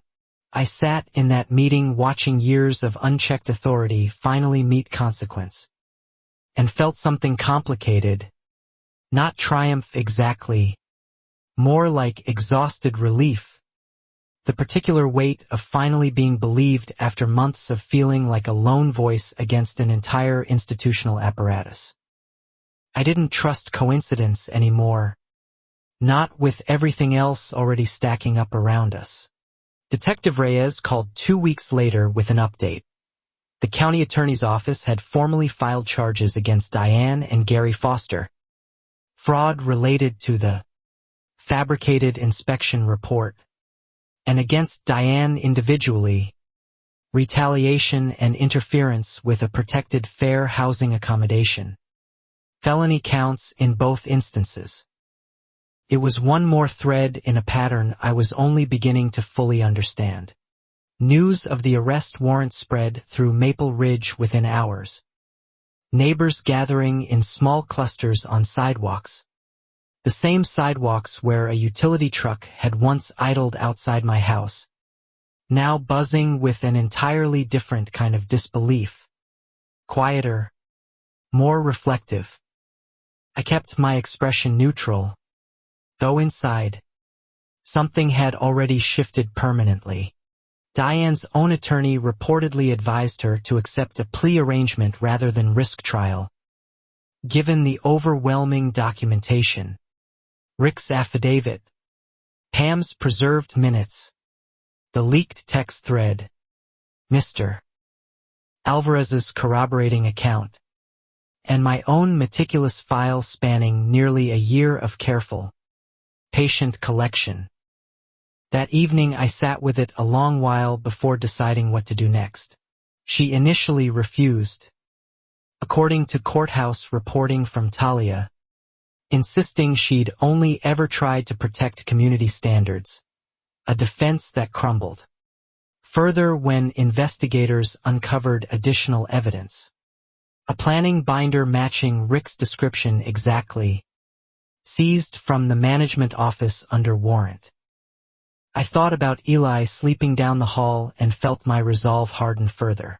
The binder, catalogued carefully by investigators, contained detailed notes on at least 6 residents targeted over the years for reasons unrelated to actual rule violations, personal grudges, refused favors, and, in several entries, explicit references to properties valuable to Kurt Beecham's development interests. It wasn't proof of anything yet, but it was one more piece worth keeping. Reading the summary Detective Reyes shared with me, redacted appropriately, I felt a strange, cold clarity. This had never been a single dispute over a solar panel. It was a system, deliberate and sustained, and I happened to be the resident who refused to simply disappear quietly. I could feel the shape of the larger story starting to come into focus. Kurt Beecham, facing his own scrutiny after the binder's contents implicated his development interests in Diane's pattern of targeted enforcement, issued a public statement claiming ignorance of any individual's methods, though investigators noted several email exchanges suggesting closer coordination than he publicly admitted. Some part of me had expected this all along, even before I could explain why. The county attorney's office confirmed Beecham himself wasn't facing criminal charges. Insufficient direct evidence of his personal knowledge regarding the fabrication and tampering, though civil liability remained an open question given the site plan documents so closely mirroring Diane's targeted properties. It was a small detail, but small details had started to matter enormously by then. I met with Marisol to discuss our own civil case options, now strengthened enormously by the criminal referral's public evidence. She recommended pursuing damages for the tampering, the wrongful disconnection, and emotional distress, alongside a formal fair housing settlement addressing the accommodation denial from the start. I told myself to stay steady, because whatever came next would demand a clear head. The fair housing investigation concluded shortly afterward, finding in my favor definitively, documenting a clear pattern of discriminatory retaliation against a disabled child's medical accommodation, recommending both financial remedy and mandatory policy reform across Maple Ridge Estate's entire enforcement structure going forward. Looking back, I understand now how much that single moment quietly shaped everything after it. Pam, newly elected interim board president after Diane's removal, reached out personally to inform me the board intended to formally apologize and revise the covenant. Language explicitly protecting medically necessary equipment from any future selective enforcement, closing the exact loophole Diane had exploited against me and Josh. I felt it settle in my chest before I could even put the feeling into words. I attended that board meeting not as a complainant this time, but as an invited voice helping shape the new policy language. A strange, satisfying inversion after months spent fighting simply to be heard at all inside that same clubhouse meeting room. Still, some quiet instinct told me this fight had only just begun in earnest. Mr. 2. Quieter than usual, but present, watching the board formally acknowledge, on record, the failure of leadership years earlier that had allowed his own heatwave incident to fade into unspoken neighborhood history instead of accountability. He squeezed my hand afterward, grateful, unhurried. I wrote it down anyway, trusting that patience and paper would outlast panic eventually. Rick Callahan, though he'd resigned months earlier, sent a brief message through Pam, saying he'd taken a new property management position elsewhere, one with clearer ethical boundaries, and thanking me quietly for giving him, in the end, a reason to finally do the right thing. For a moment I just stood there, letting the weight of it fully sink in. Josh's ramp citation was formally reversed and expunged from HOA records, alongside written acknowledgement of the retaliatory pattern that had led him to remove it years earlier. He rebuilt it that same month, sturdier this time, painted a defiant, cheerful shade of blue. It wasn't dramatic, not yet, but it felt like a door quietly closing somewhere nearby. Talia Nguyen's reporting earned regional recognition. Her series on Maple Ridge cited in broader conversations about HOA accountability and disability rights enforcement nationwide. Conversations that, I later learned, prompted at least 2 other communities to review their own long-dormant violation enforcement patterns. I reminded myself, again, that documentation mattered more than emotion in moments like this. Diane, facing mounting evidence and diminishing options, ultimately accepted a plea agreement, pleading guilty to fraud and retaliatory interference in exchange for reduced sentencing, avoiding trial but not avoiding a permanent criminal record, restitution payments, and a court-mandated ban from serving in any HOA leadership role statewide. Something in my gut told me the story was far from finished unfolding. Gary Foster lost his contractor's license following the utility company's internal findings. His fabricated inspection report cited explicitly in the licensing board's decision. Ending a career built partly, investigators noted, on the same casual authority his wife had wielded unchecked for years.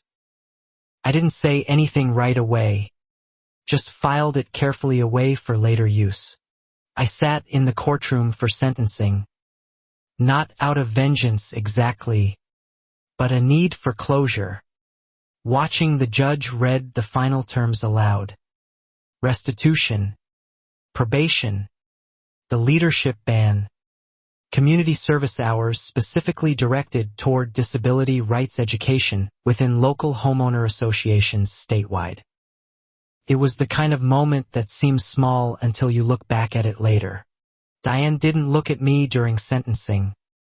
Her composure finally, completely gone. Nothing left of the woman who'd once smiled too widely in a mailroom kiosk and told me I should have simply asked her first. I felt no satisfaction in her collapse, only tired relief. I took a slow breath, the old habit from deployment days, and kept moving forward. Outside the courthouse, Talia asked if I wanted to make a statement for her final article in the series. I thought carefully before answering. Choosing words meant less for headlines and more for anyone else quietly enduring something similar without yet finding their own Marisol, their own Pam. Nothing about it felt accidental. Not anymore. Not after everything that had come before. I didn't win because I was the loudest person in the room, I told her. I won because I kept records, kept my composure, and refused to disappear quietly when it would have been so much easier. Talia wrote it down exactly, without embellishment. I made a mental note, the same way I once logged details before a mission briefing. The civil settlement finalized weeks later, covering damages, legal fees, and a dedicated fund establishing clearer accommodation protections across Maple Ridge estates. Protections now bearing, unofficially, informal reference among neighbors as Eli's Clause. A small, unexpected legacy from an exhausting year. It stayed with me the rest of that day. Quiet, persistent hum beneath everything else. Eli, for his part, seemed less interested in the legal victory than in simply having his solar panels stay put, proudly showing them off during his school project presentation, explaining battery storage and sunlight conversion to classmates with an enthusiasm untouched by everything the adults around him had endured. I didn't know yet how much that single detail would matter later, but I sensed it. Pam served out the remainder of the interim term before a proper election, ultimately encouraged by nearly the entire neighborhood to run for full president herself, a role she accepted reluctantly, promising transparency, documented enforcement standards, and an end to closed session decisions made without full board knowledge. For Eli's sake, I kept my voice calm, even as my thoughts raced far ahead. Ruth's coffee gatherings, once an informal support group born from shared grievance, evolved into a regular neighborhood watch and welfare check circle, especially attentive now to elderly residents and families with medical equipment needs. Quiet, lasting good grown from something painful. I thought of my training then. Stay observant. Stay patient. Let the facts speak first. Mr. Months later, finally received a small formal apology from the reconstituted board, acknowledging the heatwave incident by name for the first time in HOA history, alongside a modest restitution gesture that mattered to him. He told me, far less than simply being believed at last. Felt, even then, like watching the first crack spread slowly across something rigid. Josh and I became close friends through the ordeal, our families sharing barbecues now instead of anxious late-night texts about board meetings, his blue ramp and my solar panels standing as small, stubborn monuments to a fight neither of us had wanted but both had won. I let myself feel it for exactly one breath, then went back to the work ahead. On the one-year anniversary of the first violation notice, I sat on my porch swing, the same one Diane had once questioned in a mailroom kiosk, watching Eli ride his bike down Larkspur Court under a streetlight that had never once, in all the chaos, actually gone dark. Somewhere underneath the exhaustion, stubborn, steady resolve kept quietly building. Detective Reyes called that same week with a final piece of news, closing out lingering threads from the investigation, confirming the county had also opened a broader audit of Kurt Beecham's development filings statewide, prompted directly by patterns first uncovered in the Maple Ridge binder. I didn't trust coincidence anymore, not with everything else already stacking up around us. Beecham's company, facing mounting regulatory scrutiny and reputational damage, quietly withdrew from 3 other pending expansion projects in neighboring counties. A ripple effect Marisol described as accountability finally traveling faster than his lawyers could contain it, satisfying in ways I hadn't expected. It was one more thread in a pattern I was only beginning to fully understand. I thought often, during that final quiet stretch, about how close everything had come to going differently. If Rick hadn't found his conscience, if Pam hadn't kept careful notes, if the doorbell camera hadn't caught that first shadowy figure near the battery unit at 11 at night.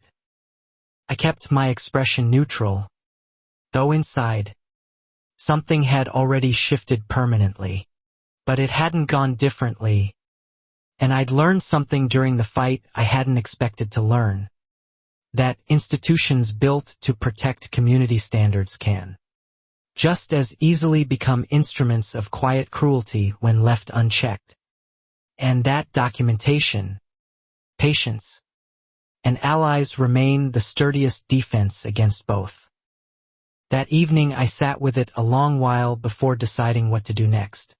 The new board, under Pam's leadership, implemented an independent review process for all future violation notices, requiring 2 board members sign off, and a documented justification before any citation could be issued, a small bureaucratic safeguard that felt, after everything, like hard-won peace.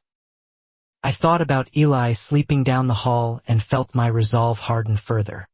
Maple Ridge Estates, once a place I'd chosen simply for quiet streets and decent schools, became something else entirely by the end of that year. A neighborhood that had looked its own quiet failures directly in the face and chosen, finally, to do better. It wasn't proof of anything yet, but it was one more piece worth keeping. I still keep the folder, digital and physical both, tucked in the same drawer, not out of lingering fear anymore, but as a reminder, for myself and someday for Eli, that ordinary people armed with patience, documentation, and the willingness to keep showing up can outlast even the most entrenched authority. I could feel the shape of the larger story starting to come into focus. Eli's science teacher invited me to speak at Career Day the following spring.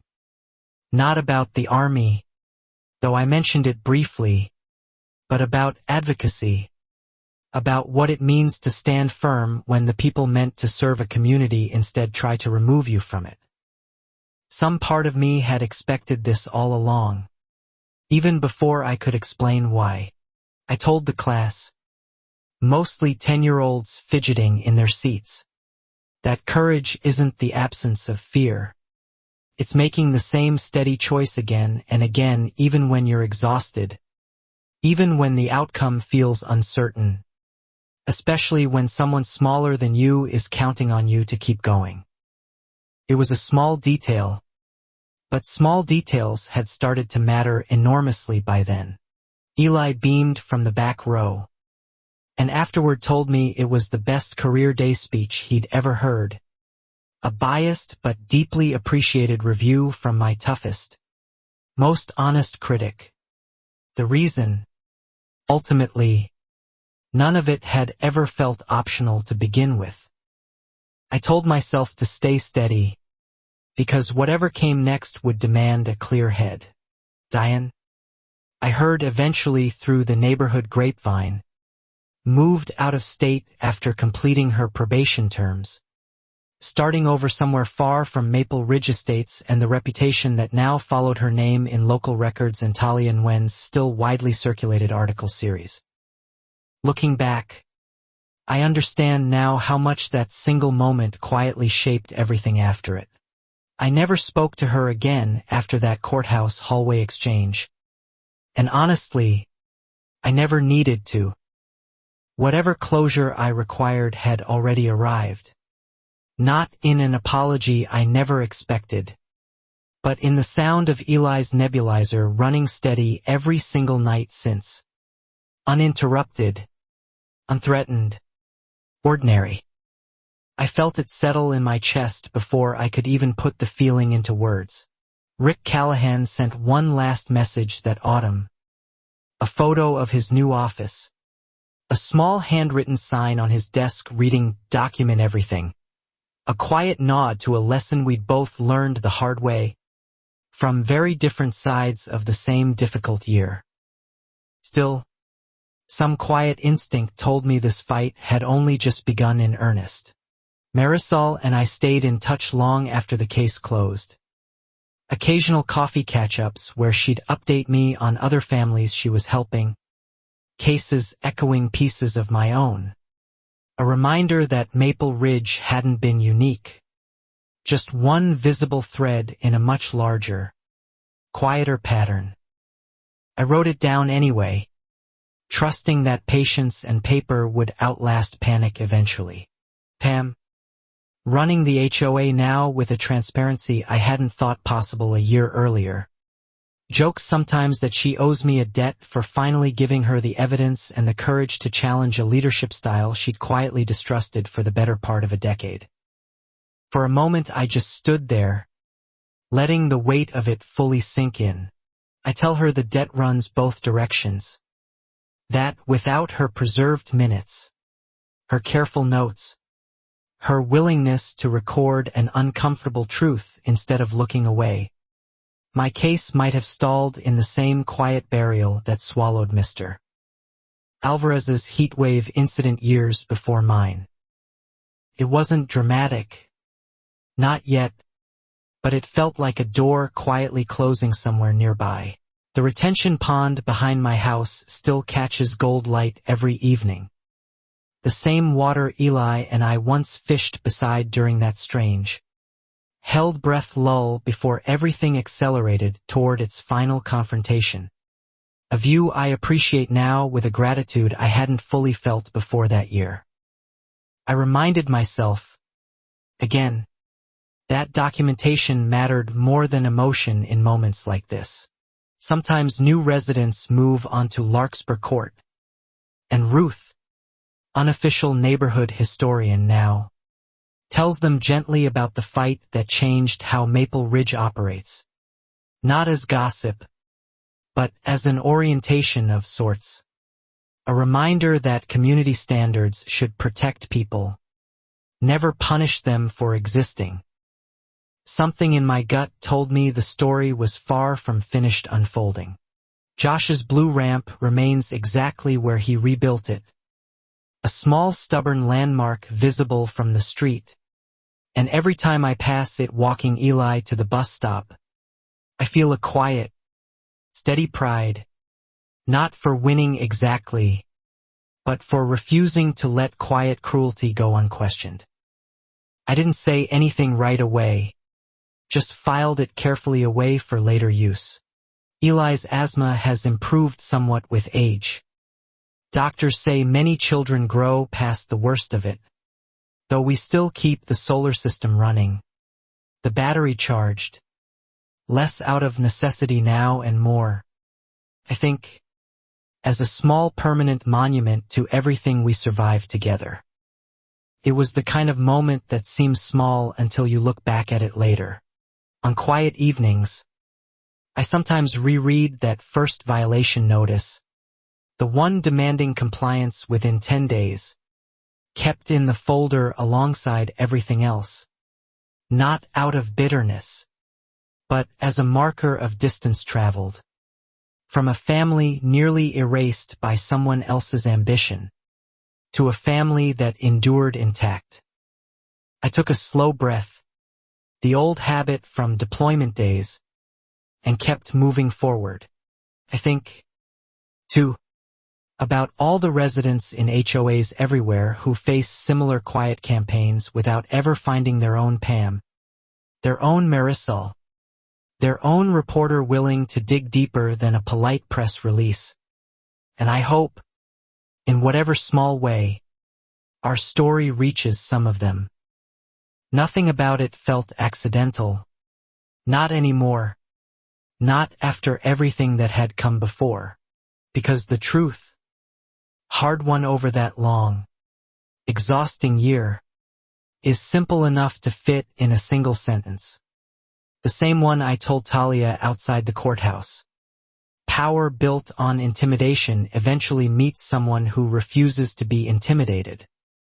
And that refusal, however quiet, however patient, can change everything. I made a mental note, the same way I once logged details before a mission briefing.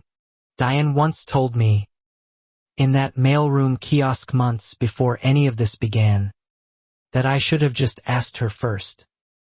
I think about that sentence sometimes, how small it sounded then, how much it revealed in hindsight, an entire philosophy of unchecked authority hiding in 6 ordinary words. It stayed with me the rest of that day. Quiet, persistent hum beneath everything else. I never did ask her first again. Not for permission. Not for favors. Not for anything beyond what the law and basic decency already guaranteed my son. And in the end, that refusal, small and steady and utterly unremarkable in any other context, turned out to be the whole story. I didn't know yet how much that single detail would matter later, but I sensed it. Eli is 11 now. Taller. Steadier. Still fascinated by solar panels. Still occasionally recounting his career day speech to anyone who'll listen. He doesn't remember most of the fear from that year. Mercifully, just the ending, the streetlight that never went dark, the machine that never stayed silent long. For Eli's sake, I kept my voice calm, even as my thoughts raced far ahead. And me? I still sit on that porch swing most evenings, the one Diane once questioned, watching my son ride his bike safely down a street that finally, truly, feels like ours, not because we won a fight we never asked for, but because we simply refused to lose it. I thought of my training then. Stay observant. Stay patient. Let the facts speak first. Some nights I think about Mr. Alvarez, older now but steadier too, waving from his porch as I pass. A small, quiet nod between two people who understood. In the end, that being believed matters almost as much as being right, and that neither should ever require this much fighting. Felt, even then, like watching the first crack spread slowly across something rigid. The county's broader audit into HOA enforcement patterns, prompted partly by our case, eventually led to new statewide guidance requiring documented justification for utility interference claims tied to homeowner association complaints, a small procedural change with an outsized, quiet impact for families like mine going forward. I let myself feel it for exactly one breath, then went back to the work ahead.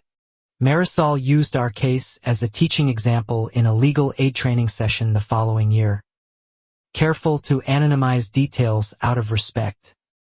Though she told me privately it remained one of the clearest illustrations she'd encountered of how patient documentation can dismantle even deeply entrenched local authority. Somewhere underneath the exhaustion, stubborn, steady resolve kept quietly building. The utility truck that once idled ominously in my driveway became, strangely, a symbol I returned to often in memory, not of fear anymore, but of the exact moment everything either could have collapsed completely or begun, finally, to turn, a hinge point I'd survived through sheer stubborn documentation. I didn't trust coincidence anymore, not with everything else already stacking up around us. I keep a single printed copy of the emergency court order framed quietly in my home office now. Not for pride exactly, more as a reminder on difficult days that systems, however slow, however imperfect, can still deliver justice when enough patient, careful people refuse to simply walk away. It was one more thread in a pattern I was only beginning to fully understand. Pam sent me a photo last spring of the newly revised covenant booklet. Eli's clause, printed formally now under accommodation protections, no longer just neighborhood shorthand but permanent policy language, protecting the next family who might otherwise face exactly what we endured on Larkspur Court. I kept my expression neutral, though inside, something had already shifted permanently. Talia's article series, I learned recently, is now used in a university journalism course discussing local investigative reporting's continued relevance. A strange, humbling footnote to a year that had, at the time, felt entirely too personal and chaotic to ever become anyone's academic case study. That evening I sat with it a long while before deciding what to do next. Diane's name still occasionally surfaces in neighborhood conversation. Mostly cautionary now. A shorthand reference whenever anyone discusses the importance of checks and balances in small local governance. A legacy she likely never imagined for herself back when she ruled unopposed for 6 consecutive terms. I thought about Eli sleeping down the hall and felt my resolve harden further. I don't spend much energy thinking about where she ended up. Honestly, my energy belongs here now. To Eli's steady breathing. To Josh's blue ramp. To Mr. Alvarez's quiet porch waves. To Pam's careful, transparent leadership. To a neighborhood slowly, deliberately becoming what it always claimed to be. It wasn't proof of anything yet, but it was one more piece worth keeping. Sometimes Eli asks me, usually unprompted, whether people like Diane ever really understand what they did wrong, or whether they simply regret getting caught. I tell him honestly I don't know, that some questions don't resolve as neatly as court cases, and that's a truth worth sitting with too. I could feel the shape of the larger story starting to come into focus. What I do know, I tell him instead, is that our job was never to make her understand, only to make sure she couldn't keep doing it to anyone else.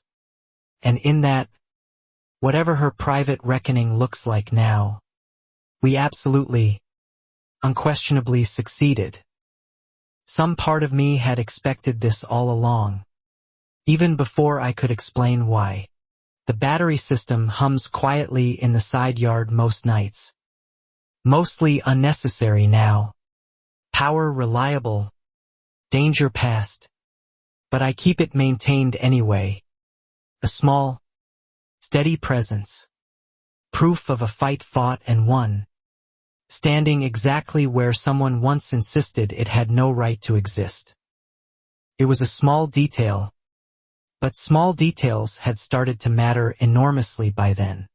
Ruth still waters my flowers when I travel, though the trips are lighter now. Work conferences instead of anxious emergency filings. And every time I come home to a thriving porch garden, I think about how ordinary, blessedly ordinary, my life has finally become again. I told myself to stay steady, because whatever came next would demand a clear head.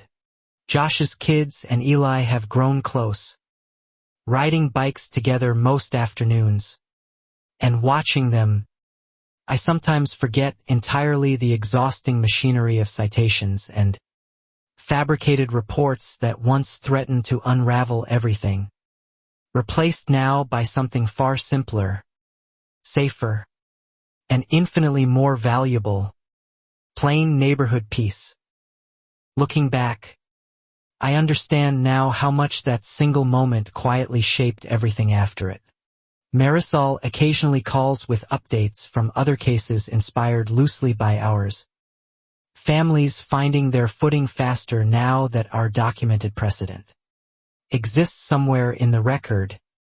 A quiet ripple effect neither of us fully anticipated when we first sat down together reviewing a folder of desperate emails. I felt it settle in my chest before I could even put the feeling into words. I think, honestly, that's the legacy I care about most. Not Diane's downfall specifically, but the fact that somewhere, some other family facing a similar, fabricated violation notice might find our story, our documentation strategy, our stubborn refusal to comply quietly, and feel just slightly less alone. Still, some quiet instinct told me this fight had only just begun in earnest. The clubhouse where so many tense meetings once unfolded now hosts something different most Saturdays. A community potluck Pam started. Unpretentious, welcoming, the kind of gathering the neighborhood's original welcome banner had always promised but never quite delivered under the old leadership. I wrote it down anyway, trusting that patience and paper would outlast panic eventually. I attend most weekends now, bringing something simple, watching Eli run around with kids whose parents once whispered nervously about violation notices in that same parking lot. All of us slowly rebuilding the ordinary trust that unchecked authority had spent years quietly eroding. For a moment I just stood there, letting the weight of it fully sink in. Detective Reyes, closing her file permanently last month, called one final time, less about procedure and more, I think, out of genuine curiosity about how everything had settled. I told her simply, Eli's doing well, the neighborhood's healing, and some fights, however exhausting, are absolutely worth finishing. It wasn't dramatic, not yet, but it felt like a door quietly closing somewhere nearby. She laughed softly and said that was, in her experience, the best possible ending any case file could receive. Better than any conviction number or sentencing detail. An ordinary family simply, finally, allowed to live an ordinary life without fear of a knock at the door. I reminded myself, again, that documentation mattered more than emotion in moments like this. I still have the folder, but it sits closed most days now. A quiet artifact of a year I survived rather than a battle I'm still actively fighting. Tucked beside Eli's old career day notes and a framed photo of Josh's freshly painted blue ramp. Something in my gut told me the story was far from finished unfolding. On warm evenings, Eli and I still walk down to the retention pond, sometimes with a fishing rod, sometimes just to watch the light change, and I find myself, more often than not, simply grateful for stubbornness, for allies, for documentation, and for a son who never stopped breathing easy. I didn't say anything right away, just filed it carefully away for later use. The streetlight outside our house still hasn't gone dark. Not once. Not since that Tuesday afternoon a utility truck idled in my driveway and an entire neighborhood learned, slowly and then all at once, exactly what unchecked power looks like when it finally meets someone who refuses to move. It was the kind of moment that seems small until you look back at it later. Maple Ridge Estates isn't perfect now. No place ever really is. But it's honest in a way it wasn't before. Transparent in ways Diane never allowed. And every time I sit on that porch swing watching Eli ride safely down Larkspur Court, I know without question, it was worth it. I took a slow breath, the old habit from deployment days, and kept moving forward. The Fair Housing Settlement Funds eventually established a small emergency grant program for residents with documented medical equipment needs, ensuring no future family would face the same impossible choice between compliance deadlines and a child's basic ability to breathe safely through the night. Nothing about it felt accidental. Not anymore. Not after everything that had come before.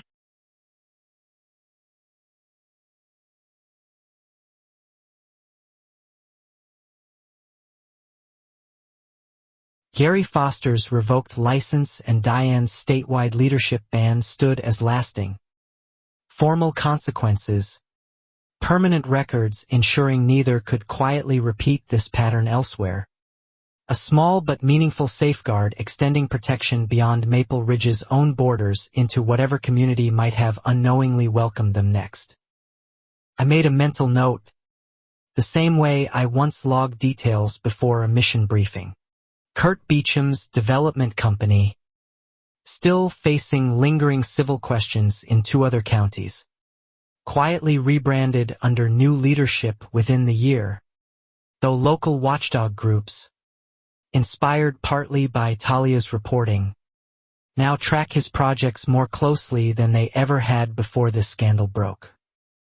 It stayed with me the rest of that day. Quiet, persistent hum beneath everything else. I finished my own civil case that winter. The settlement modest but meaningful. Most of it set quietly aside for Eli's future. A strange, hard-won inheritance born from fabricated reports and fraudulent notices, transformed eventually into something steady, protective, and entirely his own. I didn't know yet how much that single detail would matter later, but I sensed it. Looking back, I understand now that the fight was never really about a solar panel, or even about power in the literal sense.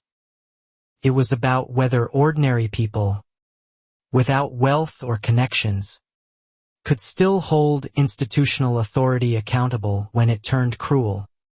And we proved, unmistakably, that they could. For Eli's sake, I kept my voice calm, even as my thoughts raced far ahead. If there's one thing I'd tell anyone facing their own Diane, their own fabricated violation notice, their own quiet campaign of intimidation, simply this: keep every email, trust your instincts, find your allies early, and never mistake someone else's confidence for actual authority over your family's safety. I thought of my training then. Stay observant. Stay patient. Let the facts speak first. Eli still keeps his solar panel science project trophy on his shelf. Small, plastic, unremarkable to anyone else. But to me it represents everything. A child who learned early that standing your ground, even when the whole system seems built against you, can still, eventually, lead somewhere good. Felt, even then, like watching the first crack spread slowly across something rigid. We stayed. We kept the porch swing. Our peace, and each other, and somewhere out there, I hope, another family facing their own utility truck in the driveway finds the courage to keep every record and refuse to go quietly.